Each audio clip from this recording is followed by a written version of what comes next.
Railway प्रवासात अनेक महिलांची प्रवाशांची बाचाबाची रोजच पाहायला मिळते, पण सीएसटी स्थानकात रेल्वेच्याच दोन महिला वरिष्ठ अधिकारी आपसात भिडल्याचं पाहायला मिळालं। काळ्या कोटमध्ये असलेल्या महिलेचं नाव डेलिला फर्नांडिस असून ही महिला वकील आहे, तर दुसरी महिला वरिष्ठ अधिकारी असून स्वाती सिन्हा असं तिचं नाव। या दोघांमध्ये मारहाण सुरू असताना ड्युटीवरील एका कॉन्स्टेबलने या दोघांना थांबवलं। आपण ऐकूयात काय झालं।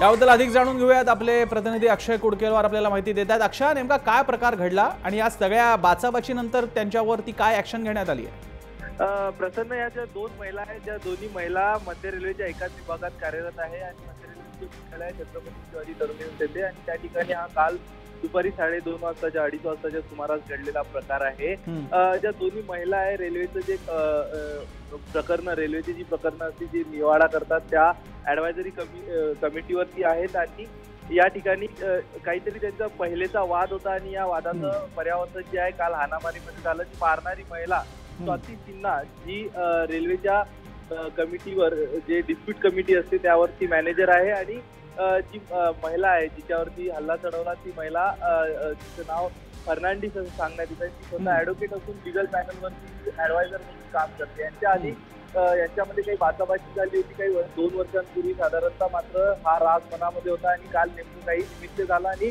त्यामध्ये हाणामारी करण्यात आली। ड्युटीवर एक पोलीस कॉन्स्टेबल होते, जो पोलीस कॉन्स्टेबल त्यांनी ताबडतोब लगेच ड्युटीवर असलेल्या महिला पोलीस हेड कॉन्स्टेबल यांच्या मदतीने हे भांडणं सोडवले। मात्र हे वाद इथेच थांबला नाही। थोड्या वेळामध्ये रेल्वे कार्यालयामध्ये त्या महिलेला मारहाण करण्यात आली। फर्नांडिस, ऍडव्होकेट फर्नांडिस यांच्यावर